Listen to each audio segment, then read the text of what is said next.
আমি এখন এমন একটা দ্বীপে আছি যেখানে শুধু সাপেদের রাজত্ব, কিন্তু আমি এর থেকেও ভয়ঙ্কর জায়গায় যাব, যেমন বরফে ঢাকা একটা খাড়া পাহাড়ে উঠবো। আমি পড়ে যাবো, আমাকে নামাও নামাও। এমন একটা রাস্তায় গাড়ি চালাবো যেখানে প্রচুর মানুষ মারা গেছে। আমরা মৃত্যু থেকে আর 7 ইঞ্চি দূরে আছি। ভয়ঙ্কর শার্কদের সাথে কেজ ছাড়াই সুইমিং করব এবং আরো অনেক কিছু। আর শুরু করব এই কেজ থেকে, একটা আফ্রিকান সাফারির মাঝখানে যেখানে অনেক সিংহ, চিতা, হিপো এবং আরো অনেক প্রজাতি যেগুলো আমাদেরকে মেরে দিতে পারে। আমরা এটা কেন করছি? কারণ আমরা পৃথিবীর সব থেকে ভয়ানক 5টা জায়গায় যাব। আমি একটা সিংহ দেখতে পেয়েছি।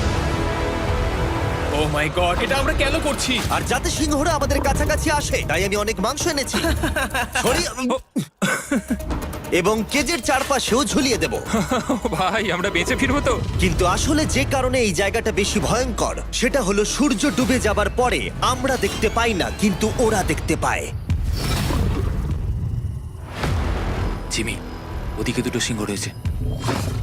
এই শব্দটা তো কণ্ঠারের মতো লাগছে। না, এটা বিশাল ভাই। সবকিছু রাতে বেরোয় কেন? ভাই, আমাদের সিংহটা পুরো ঘিরে ধরেছে। আমাদের থেকে মাত্র 20 ফুট দূরে রয়েছে ওরা। সিংহগুলো আমাদের চারপাশে ঘুরেই যাচ্ছিল। আমরা হয়তো এই ভিডিওটা করতে গিয়ে মারাই যাবো। আর এটা তো সবে শুরু, কারণ এই ভিডিওতে পরের জায়গাগুলো আগের জায়গার থেকে আরো অনেক বেশি ভয়ানক হতে চলেছে। শেষে থাকবে এমন একটা দ্বীপ যেটা সম্পূর্ণ বিষাক্ত সাপে ভরা। আর এবার আমরা আইস ক্লাইম্ব করব একটা বিশাল ভয়ানক ঠান্ডায় জমে যাওয়া জলপ্রপাত। এখান থেকে ফিরে আসার কোনো উপায় নেই। এই দুটোর মধ্যে যে কোনো একটা পথ দিয়ে এই বিশাল খাড়া পাহাড়ে উঠতে হবে এই ব্লেডেড বুটস আর এই আইস পিক্সের সাহায্যে। আমার জীবনে করা এটা সবথেকে ভয়ানক জিনিস। আমার জন্য প্রার্থনা করো। জিমি, তুমি চাও আমরা এই পাহাড়টা চড়ে ওপরে উঠি? হ্যাঁ, এটা অসম্ভব। সত্যি কথা বলতে আমার মনেই হচ্ছিল না এটা আমরা করতে পারবো। তারপর নোলানের সাথে যা হলো তাতে আমরা আরো বেশি ভয় পেয়ে গেলাম। আমি পারবো না বন্ধুরা, একটু দাঁড়াও। আমি বেরিয়ে যাচ্ছি, আমি পারবো তুমি না। হাল ছাড়তে পারো না। না, আমি পারবো না। আমার বিশ্বাসই হচ্ছে না নোলান এটা করবে। সত্যি ভাবিনি। নোলান কুইট করলো। আমরা কিন্তু প্রায় ওপরের দিকে রয়েছি। তোমরা এখন হাফ অবধি এসেছো।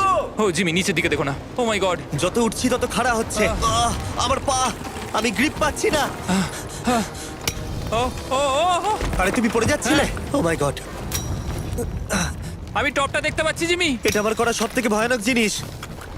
আহ! এটা আমি পারবোই। আমাকে ওপরে উঠতেই হবে। দেখাও এটা কতটা খাড়া। প্রায় এসেই গেছি, হাল ছাড়লে হবে না। আর 10% বাকি। আমি এখন কাঁদতেও পারছি না, যদিও এসব করা আমার একেবারেই উচিত নয়। তুমি প্রায় এসেই গেছো জিমি। তবু আমি কোনো মতে এই জলপ্রপাতের উপরে উঠতে পারলাম। আমরা পেরেছি ভাই। আমরা পেরেছি। আহ, কিন্তু আমার মনে হয় নোলান একদম ঠিক করেছে। কিন্তু এবার আমরা দেখবো নোলান লিস্টের 3rd প্লেসে গিয়ে কি করে, যেটা অবস্থিত বলিভিয়ায়। সেখানকার ডেথ রোডে আমরা ড্রাইভ করব। আর এখন আমরা রয়েছি পৃথিবীর সবথেকে বিপজ্জনক রাস্তায়। এই জায়গাটা যে কোনো স্কাই স্ক্রিপারের থেকে অনেক বড়। আমি বুঝতে পারছি না আমরা কেন এখানে এলাম। মিথ্যে বলছি না, এই রাস্তায় অনেকজন মারা যাওয়ার কারণে এই রাস্তাটা 1 যুগ আগেই বন্ধ করে দেওয়া হয়েছিল। এই রাস্তায় গড়ে প্রতি বছর 300 জন মারা যেত, কিন্তু আমাদের কাছে গভর্নমেন্ট পারমিশন রয়েছে, তাই আমরা এই রাস্তা দিয়ে যেতে পারি। পারমিশন না পেলে খুব ভালো হতো। চিন্তা করো না, কিচ্ছু হবে না, না। আমার তো চিন্তা হচ্ছে। এবার বুঝতে পারছি কেন ডেথ রোড বলে। কিন্তু তুমি এমন চালাচ্ছ জানো এটা খুব সাধারণ রোড। ও। দেখো তোমার জীবন আমার হাতে রয়েছে, তাই তুমি এরকম না, তোমার জীবন আমার হাতে রয়েছে। দেখো স্টিয়ারিংটা মনে হচ্ছে কেঁপে চেয়ারের উঠলো। দিকে হাত সরিও না। আমরা এখন মৃত্যু থেকে মাত্র 7 ইঞ্চি দূরে আছি। আমরা খাদের খুব কাছে রয়েছি। সাবধানে সাবধানে সাবধানে। বলছো নাকি? ও মাই Flash গড, করছে? আমার লাইফ ফ্ল্যাশ করছে, ফ্ল্যাশ করেই যাচ্ছে আচ্ছা, বারবার। আর যদি তোমরা ভাবো এটাই সব থেকে বিপজ্জনক, তাহলে বলে রাখি আমাদের রাস্তায় আরো 3টে বিপজ্জনক স্পট বাকি আছে। রাস্তা আস্তে আস্তে আরো সরু হয়ে যাচ্ছে। এই জায়গাটা কিন্তু খুব সাবধানে চালিও। Oh my God! দেখো ওই জায়গাটার টায়ার কিন্তু মাটিতে থাকবে না, দেখতে পাচ্ছো? হ্যাঁ, সেটা আমি দেখতে পাচ্ছি। ও মাই গড, দেখো খাদটা ও, কতটা দাঁড়াও। গভীর। নোলান, তুমি কি একটু গাইড করতে পারবে? অবশ্যই, গাড়ি থেকে নামতে পারলে খুবই খুশি হব। ও দেখো পড়ে যেও না ভাই। এটা কি? একবার দেখো খাতটা কতটা গভীর। সত্যি অনেক গভীর। এখান থেকে একটা ওয়াটার হ্যাঁ, এখান থেকে আমাকে বার করো। ঠিক আছে। হে, হে, এটা তো পাগলামো ভাই। আমাদের গাড়িটা খাদের একেবারে কিনারায়। গাড়ির চাকা এই গভীর খাদের একদম পাশ দিয়ে যাচ্ছে। এটা পাগলামো। সাবধানে, এই জায়গাটা ঢালু রয়েছে আর খুব স্লিপও আছে। এগিয়ে এসো। নোলান, তুমি একেবারেই ডিরেকশন দিতে পারো না। আসলে আমি এখন চেষ্টা করছি গাড়ি থেকে বাইরে থাকার। অত ভালো ডিরেকশন আমি দিতে পারি না। তুমি ভিতরে ঢুকে পড়ো, কিচ্ছু পারছো না তুমি। ঠিক আছে। তাড়াতাড়ি বসো, এবার আমি স্পিড তুলবো। নোলান, তুমি কি জানো এই রাইডে কি করলে বেশি মজা হবে? কি? আমাদের brand new festival creamy peanut butter cup খেলে। ও, আমি ভাবলাম তুমি বলবে গাড়ি আসতে চালালে। না, ও মাই ফগ গড। অনেকটাই বেড়ে যাচ্ছে, সামনে ঠিকঠাক দেখা যাচ্ছে না। রাস্তার বেশ কিছু অংশ একেবারেই সাধারণ, কিন্তু বলিভিয়াতে ওয়েদার খুব তাড়াতাড়ি চেঞ্জ হবার কারণে হঠাৎ প্রচুর কুয়াশা মৃত্যুদূত হিসেবে সামনে চলে আসে। আরে দাঁড়াও দাঁড়াও দাঁড়াও দাঁড়াও দাঁড়াও দাঁড়াও, আমরা ধারে চলে এসেছি। আমি ভালো করেছি তো? না, আর একটু হলে কিন্তু আমরা পড়ে যেতাম। খাদের খুব কাছে আছি। ঠিক আছে, তাহলে এদিক দিয়ে বের করি। ঠিক আছে। একটু দূর দিয়ে চলো। হ্যাঁ, আরে ঠিক আছে। ওটা কিসের আওয়াজ হচ্ছে? আমরা অনেক কাছ দিয়ে যাচ্ছি। আমি ভাবলাম সবকিছু একসাথে মিক্স করি আর বের করি আমাদের নিজেদের ফেস্টিভ্যাল কাপ। এই কাপের সব থেকে ভালো জিনিস হলো আমরা পিনাট বাটার জার থেকে সরাসরি বের করে ইউজ করি। দেখো কতটা জ্যাব আছে, এটা দারুণ খেতে। এছাড়াও এর মধ্যে আমরা ফেস্টিভ্যালস চকলেট দিয়েছি। তোমরা হয়তো জানো না, ফেস্টিভ্যালস এর কৃষকদের আমরা যথেষ্ট পারিশ্রমিক দিই। আমরা ফেয়ার ট্রেড সার্টিফাইড বিন ব্যবহার করি। আমরা একেবারেই শিশু শ্রমিক সমর্থন করি না। ও মাই গড, এই তিনটে জিনিসই কোনো আমেরিকান চকলেট কোম্পানি করে না।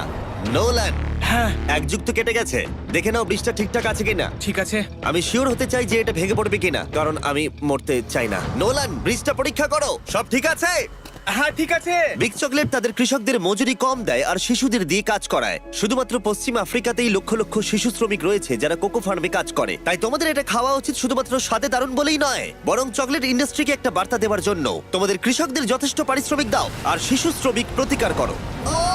এটা তো পাগলামো ভাই। আমরা ডেথ রোড সার্ভাইভ করলাম। এখনো অবধি আমরা সার্ভাইভ করেছি, কিন্তু পরের বোনাস প্লেসে কার্ল আর নোলান শার্কে ঘেরা সমুদ্রের একেবারে মাঝখানে যাবে। আর কিছু কারণবশত জলে কেজের মধ্যে থাকবো না। হ্যাঁ, ইউজুয়ালি আমরা এটাই ব্যবহার করি, কিন্তু এবারে আর করব না। এখানকার শার্কগুলো অতর্কিতে আক্রমণের জন্য বিখ্যাত, আর এটাই এই জায়গাটাকে ইউএস এর সব থেকে বিপজ্জনক করে তুলেছে। বিশ্বাসই হচ্ছে না আমরা এটা করতে চলেছি। ও মাই গড, এগুলো তো অনেক বড় শার্ক। ও মাই গড। ভাই, আমরা এটা কেজ ছাড়া কেন করছি? ভাই, তোমার পেছনে পেছনে। ও মাই গড, এটা অনেক বড়। নোলান, এক্ষুনি ভাই, নামো। আমার ইচ্ছা করছে না, আমি যেতে চাই না। সত্যি আমি মরতে চাই না ভাই, মরতে চাই না। ও মাই গড, এটা তো অনেক বড়। ঠিক আছে, ঠিক আছে ভাই, এই শার্কগুলো তো দ্বিগুণ বড়। আমি আর যাচ্ছি না, হয়ে গেছে। কিন্তু দ্বিতীয় বিপজ্জনক জায়গার কাছে এটা কিছুই নয়, যেটা অবস্থিত অ্যামাজন রেন ফরেস্টের একেবারে মাঝখানে। এখানকার সৌন্দর্য দেখে বোঝা যাবে না জায়গাটা কতটা বিপজ্জনক, কারণ কিছু মুহূর্তের মধ্যেই এই জায়গাটা এরকম থেকে এরকম হয়ে যেতে পারে। একটু ঝড় বৃষ্টি হলেই এখানে জলস্রোত নেমে আসে এবং গোটা এলাকা ভাসিয়ে দেয়। আর আজকে আমরা দেখব গোকটা ক্যাটারাক্ট ওয়াটারফল, যেখানে জলস্রোত নেমে আসছে 1000 ফুট ওপর থেকে নিচে জলাশয়ের মধ্যে। আর এই মেঘলা দিনে আমার সাথে এসেছে এই যে এরা। এ হলো হেজ, 70 দিন জঙ্গলে কাটিয়েছিল। এ হলো বেলি, যে কিউবে 100 দিন কাটিয়েছিল। আমরা এখন অনেক ভয়ঙ্কর জিনিস করতে চলেছি, যেখানে মৃত্যুর সম্ভাবনাও আছে। না মানে সেটা এসো, এসো, এসো তোমরা, চলো যাওয়া যাক। আর অনেকক্ষণ পরে আরো অনেকক্ষণ পরে সাবধানে। সব থেকে পিচ্ছিল জায়গায় ট্রেক করা, বিশাল খাড়া জায়গায় যাওয়া যেখানে এখনো মানুষের পা পড়েনি। বেঁচে গেছি। আমরা শেষ পর্যন্ত গন্তব্যে এসে পৌঁছলাম। এটা একটা ওয়াটারফল, দেখতে পাচ্ছ তোমরা? মানে একবার যদি স্লিপ খেয়ে দারুণ পড়ো লাগছে। তাহলে তোমরা শেষ। আর গাইডের সাহায্যে আমরা নদীটা সুরক্ষিতভাবে পার করলাম। এই দেখো, উই! আর তারপরে আমরা কিছু দড়ি সংগ্রহ করলাম, যাতে আমরা ওয়াটারফলের নিচ অব্দি দেখতে পারি। নিচ দেখতে পাচ্ছ? ওয়াও, এটা দারুণ লাগছে। হা! কিন্তু যেমনটা আমি আগে বলেছি, এই জায়গাটা দেখতে যতটা সুন্দর, এক মুহূর্তের ব্যবধানে এটা প্রচন্ড ভয়ঙ্কর হয়ে উঠতে পারে। এখন বিশাল পরিমাণে ঝড় বৃষ্টি শুরু হয়ে গেল। এই জন্যই এটাকে পৃথিবীর সব থেকে ডেঞ্জারাস প্লেস বলা হয়। এই ওয়াটারফলটা এখন আস্তে আস্তে অনেকটা ছড়িয়ে যাবে, অনেকটা জল বেড়ে যাবে, সবকিছু ভাসিয়ে দেবে। এখানে এখন জল অনেক বেড়ে যাবে আর আমাদের বেরোতে হবে। আমরা কি রোপগুলো ব্যবহার করে ওয়াটারফলের পাশ দিয়ে নিচে নামবো? না, একদমই নয়, এটা খুবই বাজে আইডিয়া জিম। আমরা এখন জঙ্গলের মাঝে ফেসে গেছি, এটা তো বাজে ব্যাপার। কত রিস্ক আছে। জিমির দিক দিয়ে কিন্তু কাদা আসছে, অনেক কাদা। আর যে কোনো মুহূর্তে এখানে বাজও পড়তে পারি। আর সত্যি আমি চাই না তুমি মরে যাও। ওহ, তাই আমাদের ইউটিউব ভিডিও এমার্জেন্সি অপারেশনে বদলে গেল। একটাই উপায় আমরা বেরোতে পারবো, একই পিচ্ছিল এবং খাড়া পথ দিয়ে আমাদের ফিরতে হবে। আর কিছুক্ষণ বৃষ্টি হলে এই জলস্রোত সবকিছু ভাসিয়ে দেবে। তোমরা দেখতে পাচ্ছ জলের পরিমাণ অনেকটা বেড়ে গেছে, আমাদের রাস্তাও ব্লক হয়ে গেছে। আমাদের এই দড়ির সাহায্যে বেরোতে হবে, অনেকটা সময় লাগছে। তোমাদের মনে আছে যখন আমি এই নদীটা পার করছিলাম আর হাসছিলাম? হুই! এখন আর একদম হাসি পাচ্ছে না। আমার সত্যি খুব ভয় করছে, যদি আমি পড়ে যাই। এই যে সেই ওয়াটারফল, যেখানে আমি তলিয়ে যাব। জলের স্রোত দেখো, মানে দেখো, আমি মজা করছি না। এই দড়িটা ধরো আর নিজেকে ঠেলে ওপরের দিকে ওঠো। আমাকে মরতে দিও না। আর অনেকক্ষণ পরে জল আর কাদার বন্যায় ট্রেকিং করে আমরা এই পাহাড় থেকে প্রাণে বেঁচে ফিরলাম। এখন আমরা পৃথিবীর সব থেকে মারাত্মক জায়গায় যেতে চলেছি। আমাদের লিস্টে পৃথিবীর ভয়ঙ্করতম জায়গার মধ্যে 1 নম্বর। আর এই ভিডিওটা সব থেকে ভালোভাবে শেষ করার জন্য আমরা এসেছি পৃথিবীর সব থেকে বিপজ্জনক আইল্যান্ডে। কেন এমন আইল্যান্ডে আছি যেখানে কিলিং মেশিন ভর্তি? মনে হয় আমরা মরবো। Bye bye. এখন থেকে অফিসিয়ালি আমরা কাল অবধি আছি। এটা সত্যি, আমরা পৃথিবীর সব থেকে বিপজ্জনক আইল্যান্ডে সারা রাত কাটাবো। আর আমাদের প্রতি পদক্ষেপে থাকবে অজস্র সাপ। শুধুমাত্র স্পেশালাইজড পোশাক আমাদের বাঁচাবে এই সমস্ত ভয়াবহ বিষধর সাপের হাত থেকে। যে কোনো জায়গায় সাপ থাকতে পারে, তাই না? হ্যাঁ, জিমি, কি হবে যদি কোনো সাপ আমাদেরকে কামড়ে দেয়? বেসিক্যালি যেই বিষ তোমাদের রক্তে এসে মিশবে, তোমাদের স্কিনের কালার চেঞ্জ হয়ে যাবে আর 1 ঘন্টার মধ্যে তোমরা মারা যাবে। এটা খুবই ভয়ের বিষয় যে আমি যে কোনো সেকেন্ডে মরে যেতে পারি। এটা পাগলামো ভাই। গোটা আইল্যান্ডটা কিলিং মেশিন দিয়ে ভর্তি। এটা কিন্তু দারুণ ব্যাপার। ওপর থেকে কিন্তু দারুণ লাগছে জায়গাটা। তুমি এখান থেকে পড়ে গেলে কিন্তু মরে যাবে। হ্যাঁ, সেটা আমি জানি। সবাই খুব সতর্ক থেকো। তোমরা হয়তো ভাববে স্নেক আইল্যান্ড নাম বলে এখানে হাজার হাজার সাপ ওপেন ঘুরে বেড়াবে, কিন্তু মাটিতে বসবাসকারী প্রাণীদের সাপগুলো মারার পরে ওরা এখন গাছের পাখিদের শিকার করে, কারণ এখন ওরাই একমাত্র জীবিত শিকার। এখন আমরা অফিসিয়ালি জঙ্গলে প্রবেশ করছি। যে কোনো মুহূর্তে সাপ গাছ থেকে লাফ দিয়ে আমাদেরকে কামড়াতে পারে। এতক্ষণ পায়ের চিন্তা করছিলাম, এখন তো গাছ থেকে সাপ পড়ারও আশঙ্কা রয়েছে। এটা পাগলামো ভাই। ও ও ও, এখানে একটা আছে, আমার মুখের সামনে ছিল। এই সমস্ত সাপেদের ধরে বিজ্ঞানীরা তাদের বিষ বের করবে, আর সেটা দিয়ে তারা অ্যান্টিভেনাম তৈরি করবে। দাঁড়া, ওটা বিষধর। হ্যাঁ তার মানে ওটা আমায় কামড়ালে আমি মরে যাব? হ্যাঁ, ও, ও, ও, ও, ও! ভালো করে কিন্তু ধরে রাখবে। এটা একটা বাচ্চা। ও না না, এ তো হারিয়ে গেল। তুমি এটাকে ফেলে দিলে? না, পালিয়ে গেল। এটা পালিয়ে গেল। কিন্তু তুমি, মানুষটা সাপটাকে এমন ভাবে ফেললো যেন আমি আমার ফোন ফেলেছি। যত আমরা জঙ্গলের গভীরে ঢুকছি, ঝোপঝাড়গুলো খুব ঘন, আমি আমার সামনে 2 ফুটও দেখতে পারছি না। যে কোনো জায়গায় সাপ থাকতে পারে। আরো বেশি সাপ দেখতে পাচ্ছি। এখানে ও, একটা ও, ও, আর ওখানে একটা। এবার কিন্তু ছাড়বে না, ঠিক আছে? ঠিক আছে। তাড়াতাড়ি ভিতরে ঢুকিয়ে দাও। এই সাপের বিষ কতজন মানুষের জীবন বাঁচাতে পারে? প্রায় 1000 জনের। ও, এটা তো অসাধারণ। সারা বিশ্বের যত অ্যান্টিভেনম পাওয়া যায় তার 90% ব্রাজিল থেকেই পাওয়া যায়। তার মানে হলো যতগুলো সাপ আমরা ধরবো তত হাজার মানুষের জীবন বাঁচবে। জিমি, ওখানে আরেকটা সাপ রয়েছে। ও মাই গড, এটা তো বিশাল। আমরা অনেক খুঁজে পাচ্ছি, ওরা বাইরের দিকে তাই আসছে। দিনের বাকিটা সময় আমরা এই বিষাক্ত সাপগুলোকে ধরতে সাহায্য করলাম। এমনকি আমরা বিজ্ঞানীদের রিসার্চেও সাহায্য করলাম। দেখো, এই সাপটা মাটি থেকে 15 ফুট উপরে রয়েছে, আর সায়েন্টিস্টরা আমাদের গাছটাকে নাড়াতে বললো যাতে এটা নিচে পড়ে যায়। এই গাছগুলোর নিচে আমি কখনোই ক্যাম্পিং করব না। ও তো একটুও নড়ছে না। অনেকগুলো জীবন বাঁচাতে হলে আমাদের অ্যান্টিভেনম দরকার। অন্ধকার ঘন হয়ে এলে আমরা সার্ভাইভ করার দিকে মন দিলাম। এবার ক্যাম্পিং এর সময়। ক্যাম্প সেটআপ হয়ে গেল, যদিও আমি সত্যিই জানি না এই ক্যাম্পগুলো স্নেক প্রুফ কিনা। আমরা এখন ঘুমোবো সাপেদের মাঝে। একটু ভয় লাগছে। এখন আমরা ঘুমোবো আর আশা করব আমাদের টেন্টে কোনো সাপ ঢুকে পড়বে না। খুবই ভয় লাগছে। আমি বাড়িতে গিয়ে শান্তিতে ঘুমোতে চাই। তাই আমাদের মনে একটাই চিন্তা ঘুরপাক খাচ্ছিল, যত তাড়াতাড়ি সম্ভব এখান থেকে বেরোতে হবে। আমি শুধু বাড়ি যেতে চাই। একটা বিশাল আইস মাউন্টেনে ওঠা থেকে শুরু করে এমন রাস্তায় ড্রাইভ করা যেখান থেকে 1000 ফুট নিচে পড়ে যাবার সম্ভাবনা আছে, শার্কে ঘেরা সমুদ্রের মাঝে সাঁতার কাটা কোনো কেদ ছাড়াই, এবং সবার শেষে আমরা স্নেক আইল্যান্ড সার্ভাইভ করেছি এবং কেউ মরেনি। দেখার জন্য ধন্যবাদ। তোমরা আমার brand new festival creamy peanut butter cup খেও। এই রিটেলার গুলোতে পাওয়া যাচ্ছে। আমি চকলেট ইন্ডাস্ট্রিকে একটা বার্তা দিতে চাই, চকলেটের উৎপাদনকে সুরক্ষিত করো। ব্যাকের কিউআর কোড স্ক্যান করে শিখে নাও কিভাবে বিস্ট গেমস এর সিজন 2 এর বাকি 50টা স্পটে নিজের জায়গা করবে।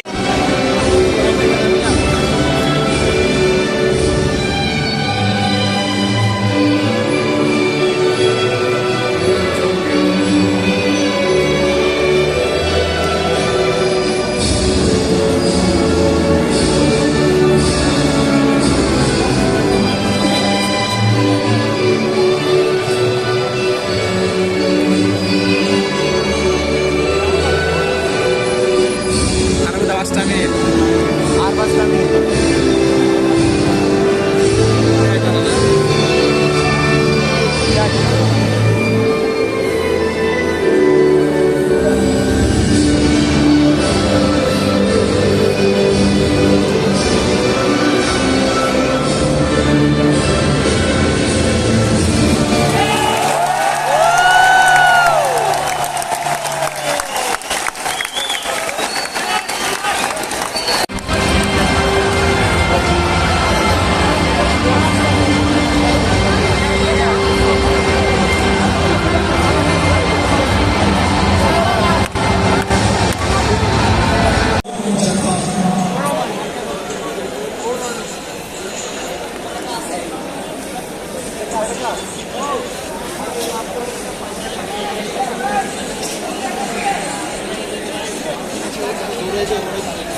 vengo, vengo,